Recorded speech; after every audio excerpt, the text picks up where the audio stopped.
રાજકોટમાં એક અનોખો જ કિસ્સો સામે આવ્યો છે। 53 વર્ષીય મહિલા દર્દી મહેશ્વરીબેન મંગલિકાના ગળામાં સોપારીનો ધારદાર કટકો ફસાઈ ગયો હતો। ડોક્ટર ઠક્કરે દૂરબીન વડે ગણતરીની મિનિટોમાં સફળતાપૂર્વક ઓપરેશન કરીને કટકો બહાર કાઢ્યો। દર્દીની અન્નળીમાં હિમોગ્લોબિનની ઉણપને કારણે સંકોચન થયું હતું, જેને મેડિકલ ભાષામાં પ્લમર વિન્સન સિન્ડ્રોમ કહેવાય છે। ડોક્ટર ઠક્કરે આ સ્થિતિની ગંભીરતા સમજાવી અને હિમોગ્લોબિનની ઉણપની તાત્કાલિક સારવાર પર ભાર મૂક્યો। આ પહેલા પણ 2014માં આ જ દર્દીના ગળામાંથી વટાણો ફસાઈ ગયો હતો, જેને ડોક્ટર ઠક્કરે સફળતાપૂર્વક દૂર કર્યો હતો। મારું નામ ડોક્ટર હિમાંશુ ઠક્કર છે।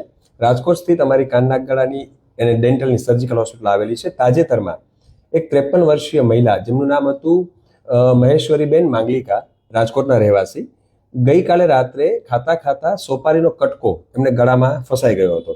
હવે કન્ડિશન એવી થઈ કે સોપારીનો કટકો ગળામાં ફસાઈ જતા એમને પાણી પીવાનું પણ સાવ બંધ થઈ ગયું, થૂક પણ ગળે નતા ઉતારી શકતા, અસહ્ય ગળામાં દુખાવો અને ઉલટી ઉપકાની કમ્પ્લેન સાથે અમારા પાસે જ્યારે આવ્યા અને દૂરબીન વડે તપાસ કરતા એવું માલુમ પડ્યું કે એમને અન્નળીના ઉપરના ભાગમાં સોપારીનો કટકો 1.5 સેન્ટીમીટર મોટો જે ફસાયેલો હતો। હું આપને સમજાવું અન્નળીની રચના કે જેની અંદર આ એક ક્રિકોફેરિંગ્સ જે કહેવાય અન્નળીનો સૌથી ઉપરનો ભાગ।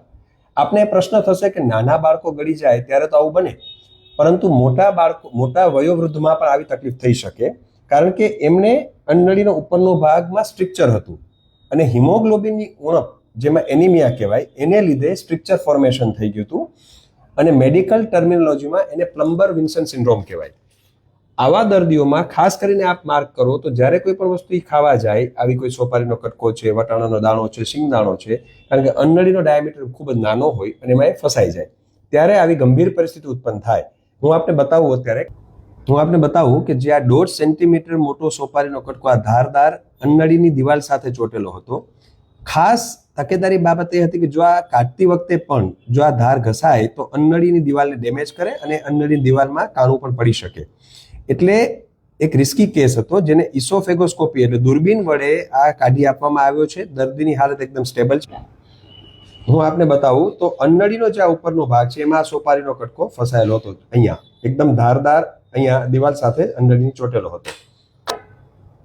એટલે આ કેસની જાણવા જેવી બાબત અને તકેદારી રાખવા જેવી બાબત એ છે કે જ્યારે હિમોગ્લોબિન ઓછું હોય દર્દીમાં અને આવા કોઈ ચિહ્નો જણાય તો એવા દર્દીઓએ ખાસ કરીને આવી કોઈ શાર્પ વસ્તુઓ ન ખાવી જોઈએ અને ક્યારેક ગંભીર પરિસ્થિતિ નોતરી શકે છે, એટલે તકેદારીરૂપ કિસ્સો છે। અને ખાસ કરીને અન્નળીની અંદર જ્યારે સંકોચન હોય એવા દર્દીઓમાં આવું વધારે પડતું બનતું હોય છે। Thank you.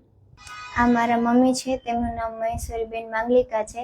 તેમને રાત્રે સૂતા સોપારીનો કટકો અટકાઈ ગયો હતો, તે માટે અમે છે ને સવારે હિમાંશુ ઠક્કર સરના હોસ્પિટલે આવ્યા હતા અને તેમને રિપોર્ટ કરાવ્યા બધા પહેલાં, અને પછી દૂરબીનથી જોયું તો ત્યાં સોપારીનો કટકો ગળામાં અટવાયેલો હતો, તો પછી તેમને ઓપરેશન કરાવીને સારવાર આપી અને તે બદલ અમે છે ને હિમાંશુ ઠક્કર સરના છે ને આભાર માનીએ છીએ, ખૂબ ખૂબ સરસ।